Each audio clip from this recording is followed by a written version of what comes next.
Hi everyone, welcome to our channel Konaseema రుచులు. ఈరోజు మన వీడియోలో చింతపండు పులిహోర చూపిస్తున్నానండి. చాలా రుచిగా ఉంటుంది, చాలా సింపుల్గా చేసుకోవచ్చు. ఈ విధంగా ఒకసారి చేసి చూడండి.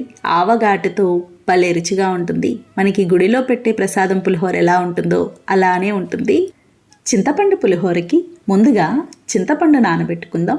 ఇది 100 గ్రాముల చింతపండు, 4 నిమ్మకాయల సైజ్ అంతా చింతపండు తీసుకున్నాను.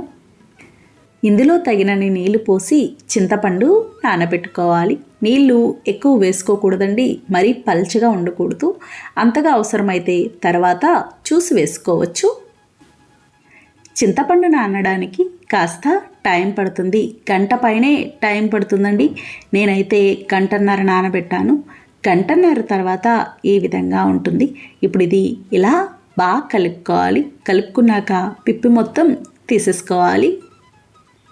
వేడి నీళ్ళు పోయాల్సిన అవసరం కూడా ఉండదండి, మామూలు నీళ్ళే. అలాగే మీకు ఇలా పిప్పు తీయడం కష్టంగా ఉంది అనుకుంటే ఏదైనా చిల్లుల గిన్నెలోకి వేసైనా తీసుకోవచ్చు. చూడండి, మొత్తం అంతా ఇలా తీసుకున్నాం కదా. ఇప్పుడు ఇందులో ఇంకొన్ని నీళ్లు పోసి కలిపి రసం తీసుకోవచ్చు. మనం చింతపండు తెల్లగా వచ్చే వరకు రసం తీసుకోవచ్చండి. అందుకని ముందు నానబెట్టుకునేటప్పుడే ఎక్కువ నీళ్లు పోసుకోకూడదు, అలా అయితే పల్చగా అయిపోతుంది. బాగా పల్చగా ఉంది అంటే ఉడకడానికి టైం పడుతుంది.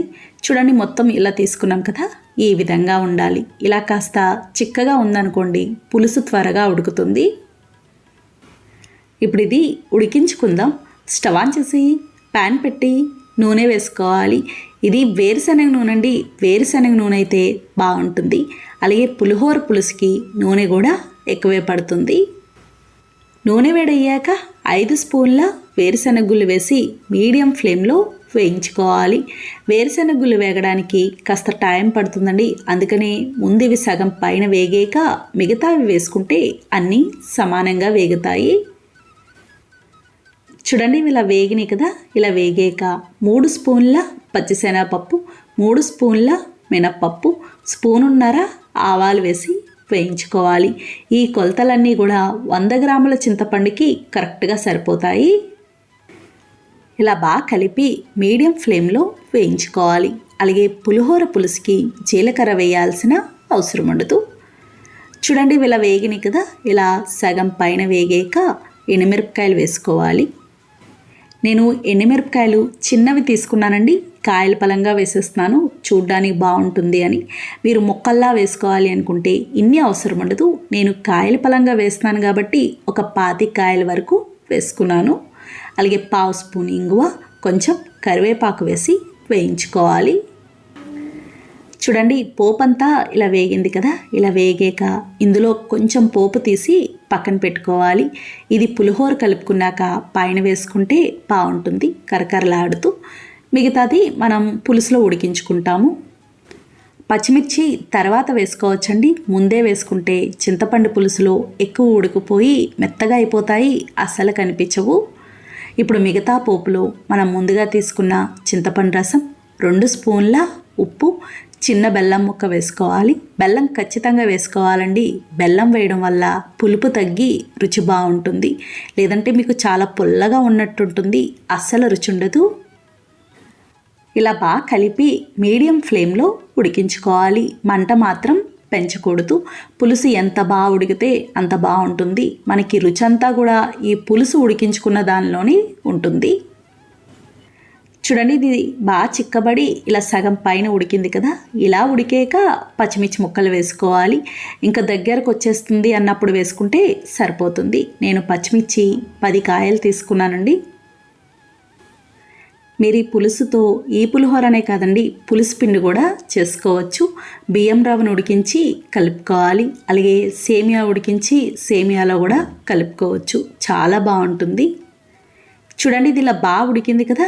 ఈ విధంగా ఉడకాలి. నూనె పైకి తేలింది అంటే ఉడికినట్టే. నూనె పైకి తేలేంత వరకు ఉడికించుకోవాలి. ఇలా అయితే పులుసు చాలా బాగుంటుంది. ఇప్పుడు స్టవ్ ఆఫ్ చేసుకోవాలి, బాగా చల్లారాలి. ఇలా ఉడికించుకున్న పులుసు ఫ్రిడ్జ్లో పెట్టుకుంటే నెల రోజుల వరకు ఉంటుంది, అస్సలు పాడవదు. ఇప్పుడు పులిహోర కలుపుకుందాం. పులిహోర కోసం అన్నాన్ని ఇలా పొడి పొడిగా ఉడికించుకోవాలి. నేను విడిగా వార్చానండి, వార్చడం అలవాటు. మీకు కుక్కర్లో అలవాటైతే కుక్కర్లో అయినా ఉడికించుకోవచ్చు, ఎలా అయినా వండుకోవచ్చండి. పొడి పొడిగా అయితే ఉండాలి. నేను ఇక్కడ చిన్న టీ గ్లాస్ ఉంటుంది కదండి, దాంతో 4 గ్లాసులు బియ్యం తీసుకున్నాను. అంటే అవి మనకి 400 గ్రాముల వరకు ఉంటాయి. మనకు అన్నం కూడా కాస్త చల్లారాలి, వేడి మీద కలిపితే ముద్దగా అయిపోతుంది. ఈ లోపల పులిహోరకి ఆవ చూద్దాము. ఆవ కోసం చిన్న మిక్సీ జార్లో 1 స్పూన్ ఆవాలు, ఎండుమిర్చి ముక్కలు, ఎండుమిర్చి 2 కాయలు తీసుకున్నాను. ఇవి మెత్తగా మిక్సీ పట్టుకోవాలి. కొంతమంది ఎండుమిర్చికి బదులుగా పచ్చిమిర్చి వేసుకుంటారు, అలాగే నీళ్లు పోసి మెత్తగా పేస్ట్లా కూడా చేస్తారు. చూడండి, ఇలా మిక్సీ పట్టుకున్నాం కదా, ఈ విధంగా ఉండాలి. మేమైతే ఇలా పొడిలా వేస్తాము. అన్నం కూడా బాగా చల్లారిందండి.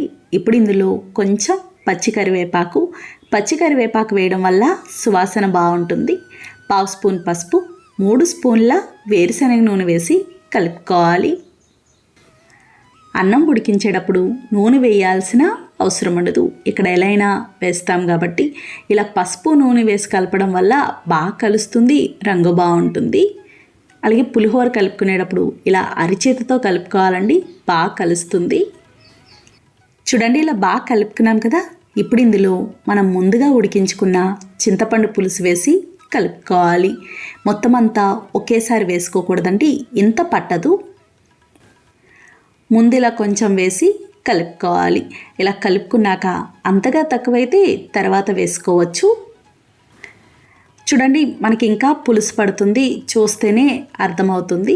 ఇప్పుడు ఇంకాస్త వేసి కలుపుకోవాలి. ఇంకా సరిపోతుందండి. ఇంకా మిగిలిన పులుసు ఉంటే కనుక అది ఫ్రిడ్జ్లో పెట్టుకోవచ్చు. పులుసు ఎక్కువైనా కూడా మరీ పుల్లగా ఉండి అంత బాగుండదు. ఇలా చూసి కలుపుకోవాలి. చూడండి, ఇలా బాగా కలుపుకున్నాం కదా. ఇప్పుడు ఇందులో మనం మిగతా పోపు ఉంది కదండి, కొంచెం పక్కన పెట్టుకున్నాం కదా, అదంతా వేసుకోవాలి. అలాగే మనం మిక్సీ పట్టుకున్న ఆవ కూడా వేసి కలుపుకోవాలి. ఆవ వేసాక మొత్తం రంగు అన్నీ మారిపోతాయండి, మంచి సువాసన వస్తుంది, రుచి బాగుంటుంది. ఉప్పు తక్కువైంది అనిపిస్తే కాస్త ఉప్పు వేసి కలుపుకోవచ్చు. అలాగే ఎప్పుడైనా సరే పులిహోరలో ఆవ ఇలా చివర్లో వేసే కలుపుకోవాలండి. ఆవ వేసాక ఇంకెక్కువ కలపకూడదు. చూడండి, ఇలా బాగా కలుపుకున్నాం కదా. ఇంతేనండి, ఆవ పెట్టిన పులిహోర తయారైంది. ఎంత బాగుందో కదా, చాలా చాలా బాగుంటుందండి. అలాగే పులిహోర కలిపిన వెంటనే కంటే కూడా కొద్దిసేపు తర్వాత తింటే ఇంకా బాగుంటుంది. మనం అన్నం ఎంత పొడి పొడిగా వండినా ఒక్కొక్కసారి పులిహోర ముద్దగా ఉన్నట్టుంటుంది. అలా ఎందుకు ఉంటుందంటే పులిహోర పులుసులో నూనె తక్కువ ఉంటే కనుక అలా ముద్దగా వస్తుంది. చూసారు కదా ఫ్రెండ్స్, చాలా సులభంగా తయారు చేసుకున్నాం.